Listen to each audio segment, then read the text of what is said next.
Hey, what is up guys? Niad here with Film Comics Explained. We are back for the second chapter of Aliens Nightmare Asylum. When we had left, the trio had discovered all was not right with their cargo ship. Newt had a nightmare about the aliens, which indicated to her that they were on board. It's not fully understood why or how she is able to sense them in this way, but that will be uncovered down the track. They managed to kill the 3 xenomorphs. Hicks was wounded, so Newt ended up doing most of the grunt work. We returned to find that the nightmare was just beginning. Newt puts a blanket over Hicks and tells us that she had always taken comfort in Hicks' strength. It was a shock to see him like this, so frail, almost delicate. She says that this time he will be able to recover, but he hadn't always been so lucky. She looks back at how he looked before they both had lost so much to the aliens. Newt returns to the bridge and informs us that they began to pick up coded signals over the restricted military channels and realized that they were nearing their final destination. She tells us that she wanted the nightmare to be over and that maybe that was her mistake. For the first time since it started, she let herself hope. We see the American landing inside a military hangar on a remote base. Newt tells us that the alien would never have shown such weakness. As the cargo doors open, we see soldiers run past them, and a general yelling at them to get to the cargo and see what they can salvage. The general points at them and calls them bastards, before saying he will have them hanged if they damage his specimens. We can see dozens upon dozens of xenomorphs in cylindrical tubes behind them. Newt, Hicks, and Beulah collectively say, "What the F?" Hicks tells the general that those things had attacked them. Newt jumps in and says that they were lucky to be alive. The general replies by saying, "That's not luck, that's sedition." He tells them that his team needed those specimens for study, before ordering his men to take them to the isolation cells. He tells us that they may still be something to salvage if they are infected. Meanwhile, we notice that a Major Eugene Powell is watching the events unfold on the monitors. He tells us that in light of recent events, he has opened a daily log to summarize his assessment of General Spears' fitness for duty. He knows that these notes could be construed as mutinous, even traitorous, but says it has fallen to him as second in charge to keep some sort of record. We can also see Hicks being dragged away, screaming that they can't control them. He goes on by saying that is what everyone on Earth had believed, and that is precisely what the aliens are depending on. Major Powell tells us that he had relieved the lieutenant and took over his duties. He was now observing General Spears alone, and noticed that he seemed to be watching the aliens. Almost an hour and a half later, the general had not moved from his position and was now muttering something under his breath, smiling as he said it, repeating it over and over again. Perfection. Perfection. He is smoking his cigar right up against the xenomorph's tube and says perfection once more, as we see its inner teeth come out to taunt him. Powell explains that the general's behavior had been erratic for months, but he noticed a marked change for the worse with the arrival of the cargo vessel from Earth. The 2 humans and damaged synthetic had commandeered the ship at launch and had somehow destroyed the cluster of incubating organisms. He tells us that he had never seen the general so angry and disappointed. He also says that the stowaways had lost communication soon after launch and had come to believe that the Earth's alien plagues had been destroyed by an all-out nuclear attack. We head back to Hicks and Newt, who were being pushed through to the holding cells. Hicks tells the soldiers that they don't know what they are dealing with, urging that they listen to him. Newt looks into a nearby room to see a live transmission from Earth. A young girl is telling her uncle that she is afraid the monsters might hear them. Newt is forced along and asks if that really was Earth. The soldier with her tells her that the techies had been monitoring civilian satellites since they established this base. Hicks yells out that that is impossible, as he still thinks the Earth had been destroyed by nuclear annihilation. We can see that they are both sharing a disgusting holding cell. Newt asks why they are doing this and points out that they didn't even talk to them about what had happened. Hicks explains that they were pretending that their military bullshit still mattered. He tells her that he has known dozens of officers like Spears, who figured their rank was proof of some divine purpose. Powell is watching the two, as he tells us that the general's obsession with the aliens had clouded his reason, and now answers to no authority but his own. He notes that the prisoners could have provided important information about Earth, their future, and Spears has instead put them in quarantine for use as breeding stock. He tells us that he has seen enough killing and that it has to stop. We then head to another part of the base, where we find 3 other officers who also aren't happy with the direction that Spears is going.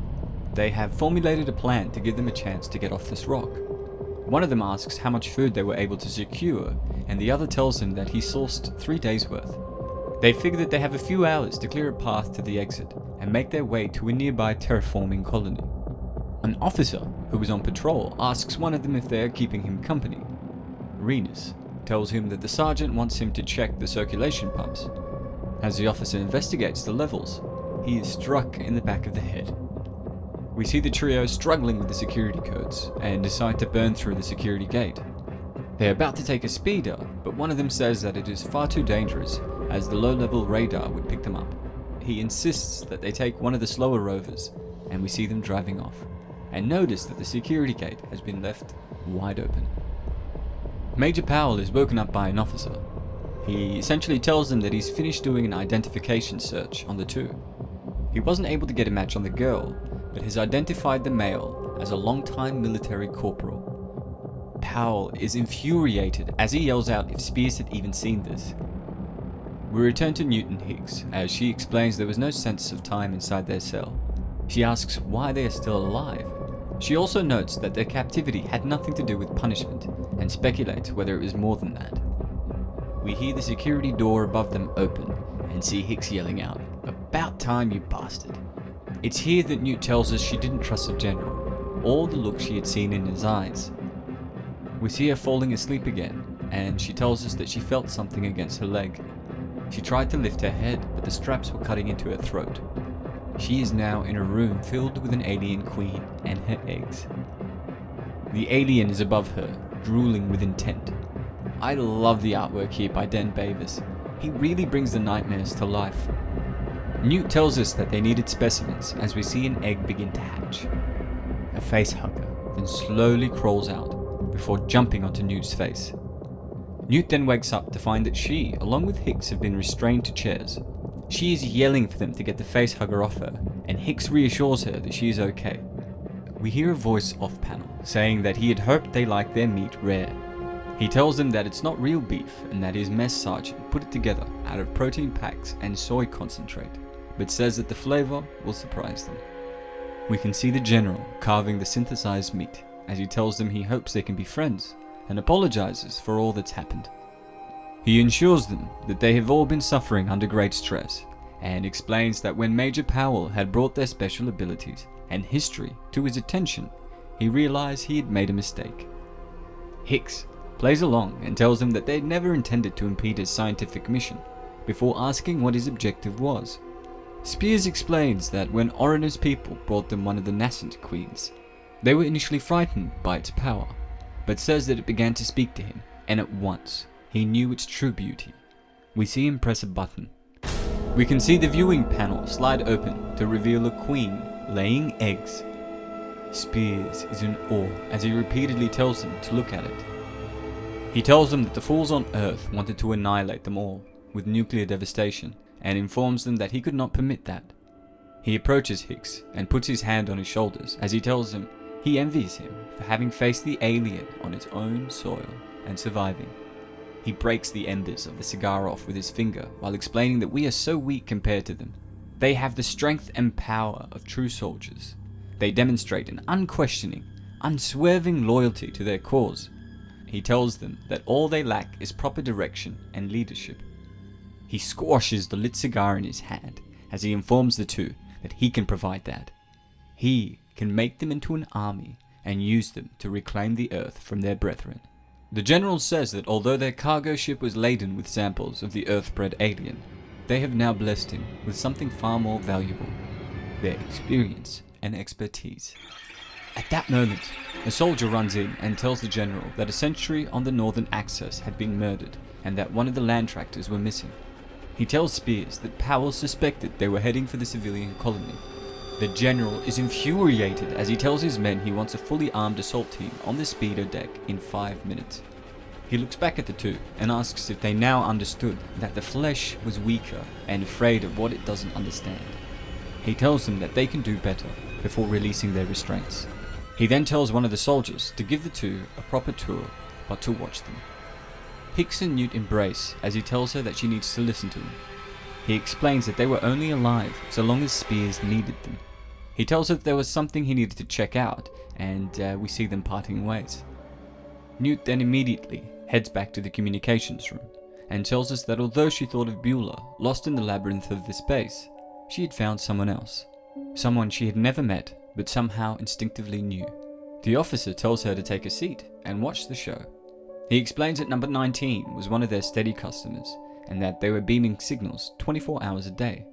She stares at the screen and sees a little girl whose face was smudged with dust and smoke. As she looks at the girl, she tells us that she is seeing a reflection of herself. We head to Earth to find a young girl and her uncle near a fire. The little girl explains that it's worse at night as you can't see them and can only hear the screams. We hear the sound of explosions as what is left of the military continue to bombard the cities. The two are able to run away before a nearby explosion kills them. The aerial units continue to bombard the city, and the girl calls out to her uncle. He tells her that he used to think they were running reconnaissance missions, but now thinks that they were just having fun. We see a large explosion go off near the girl, her uncle, and the cameraman, before the signal is lost. The officer says that he lost them. He then tells Newt that he can't figure out why they're still keeping up the ruse, pretending that someone is watching, pretending that someone even cares about them. Newt clenches her fist as she says, "Maybe that's all that they have left." And that is the end to Chapter 2 of Nightmare Asylum. This is one of my favourite stories right now. I love how Verheiden is slowly morphing Newt into a hero. We're seeing her progression into a capable, headstrong woman of action. She is no longer a victim, and sees a portion of the girl she used to be in that child back on Earth. This story keeps getting better over time. Please let me know what you think in the comments below.